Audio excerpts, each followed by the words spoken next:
Grigory Rasputin, a name that echoes through the corridors of Russian history, shrouded in myth, rumor, and controversy. The name conjures images of a dark, brooding mystic, a man of immense power and questionable morals. To some, he was a prophet. To others, a dangerous fraud. His piercing gaze and wild beard became symbols of both fear and fascination. Born a peasant in the remote Siberian village of Pokrovskoye, Rasputin's early life was marked by hardship and spiritual longing. Despite his humble origins, he would rise to become one of the most influential and divisive figures in Russia, entwined with the fate of the Romanov dynasty at its most vulnerable moment. His life, a tapestry of contradictions, continues to fascinate and repel. Some accounts describe miraculous healings and visions, while others tell of scandal, excess, and manipulation. Historians still debate his true nature, sifting through fact and legend, trying to separate the man from the myth. Was he a holy man, a starets blessed with divine gifts and spiritual insight, who brought comfort to the suffering and hope to the desperate? Or was he a charlatan, a manipulator who exploited the vulnerability of those around him, weaving his way into the highest circles of power through cunning and deceit? The truth, as with most things concerning Rasputin, likely lies somewhere in between. He was both revered and reviled, a figure who inspired devotion and dread in equal measure. What cannot be denied is the profound impact he had on the Russian Empire. His presence at court unsettled the aristocracy and fueled rumors that would shake the very foundations of the monarchy. His arrival in St. Petersburg, the glittering capital of the Tsar, marked the beginning of a tumultuous chapter in Russian history. The city, alive with intrigue and unrest, became the stage for Rasputin's meteoric rise. His influence would grow as the empire teetered on the brink, ultimately culminating in revolution and the downfall of the Romanov dynasty. From the shadows, Rasputin would rise to prominence, his influence weaving its way into the very heart of the imperial family. His story is one of mystery, power, and tragedy, forever altering the course of their destiny and leaving a legacy that endures to this day. Rasputin's journey to the pinnacle of Russian power began through an unlikely door: faith. Born in a remote Siberian village, he grew up surrounded by the mysticism and deep spirituality of rural Russia. The Orthodox Church was the heart of village life, and Rasputin was drawn to its rituals and mysteries from a young age. But unlike most, he claimed to possess a unique connection to the divine, a gift that set him apart from his peers. He presented himself as a holy man, a wandering mystic capable of healing the sick and offering spiritual guidance. Rasputin traveled from village to village, gaining a reputation as a man of miracles, someone who could see into the soul and offer hope to the desperate. His wild eyes and unkempt appearance only added to his legend, making him both feared and revered. This reputation, spread by word of mouth and whispered stories, eventually reached the ears of Tsar Nicholas II and Tsarina Alexandra.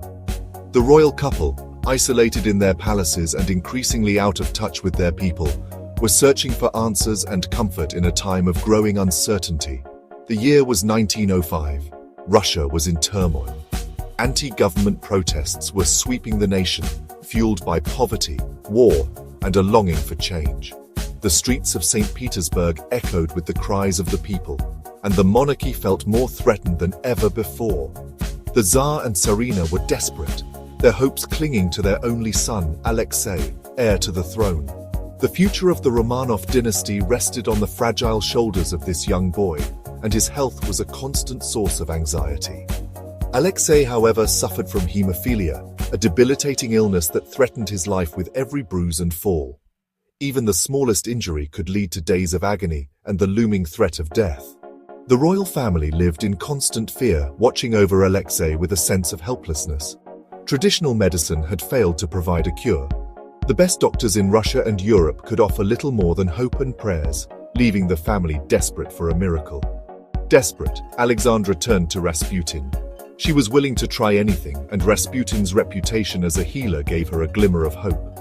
In her private chambers, she prayed for guidance, her faith in Rasputin growing with every story she heard, whether through hypnotic suggestion, prayer, or some mysterious power, Rasputin seemed to ease the young Tsarevich's suffering. His presence brought calm to the palace, and Alexei's health would often improve after Rasputin's visits, deepening the family's belief in his abilities. This apparent ability to control Alexei's condition granted him unprecedented access to the imperial family. Rasputin became a regular visitor at court, his influence growing with each passing month.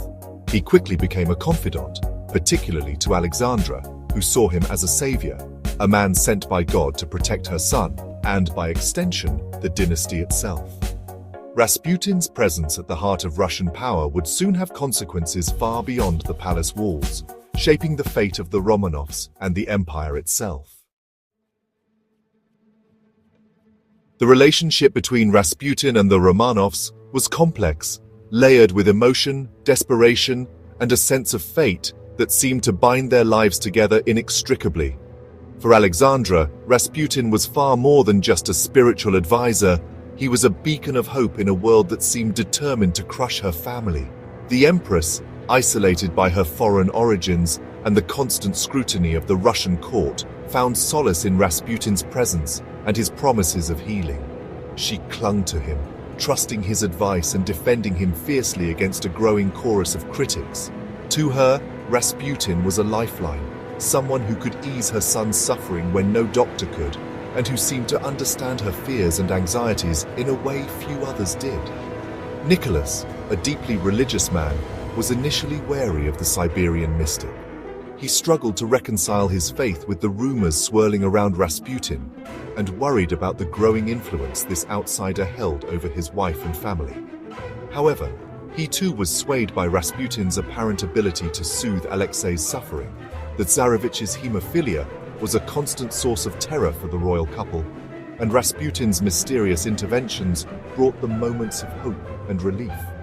Nicholas saw the peace Rasputin brought to his wife, and grateful for the respite, tolerated his presence in their inner circle. The Tsar's gratitude, however, was mixed with unease, as he recognized the risks of allowing such a controversial figure so close to the throne. Rumors about Rasputin's powers and his relationship with the royal family spread quickly, both among the common people and the nobility, fueling gossip and suspicion throughout the empire. However, this tolerance came at a steep price. Rasputin's influence extended beyond the sick room, reaching into the very heart of Russian politics. He began offering advice on political matters, meddling in affairs of state, and recommending appointments to positions of power. His opinions, often delivered in private, began to shape decisions at the highest levels of government. While the extent of his political influence is still debated, his presence cast a long shadow over the Tsar's court, fueling resentment and suspicion among the aristocracy and further tarnishing the image of the already beleaguered Tsar. Rasputin's closeness to the Romanovs would ultimately become a symbol of the dynasty's vulnerability and a catalyst for the storm that was to come.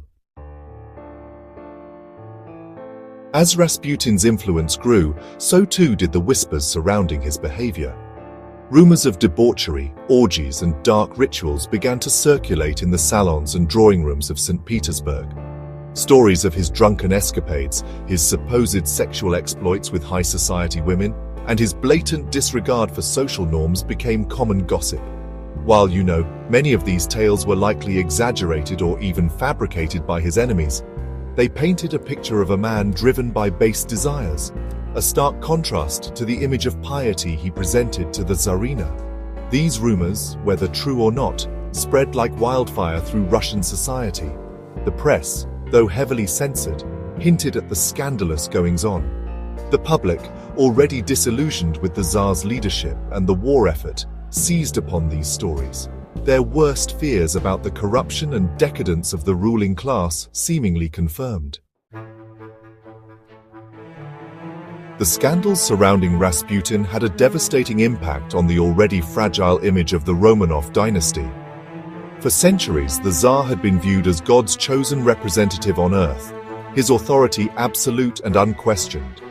However, the public's perception of the monarchy had been steadily eroding for decades, eroded by economic hardship, social unrest, and the Tsar's perceived weakness and indecisiveness.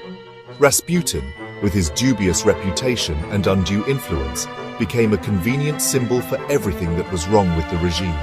The Tsarina, blinded by her devotion to the man she believed had saved her son, refused to acknowledge the damage Rasputin was inflicting. She defended him fiercely, dismissing the accusations as lies and slander spread by jealous enemies. Her unwavering support for Rasputin, though, only served to further alienate the Russian people.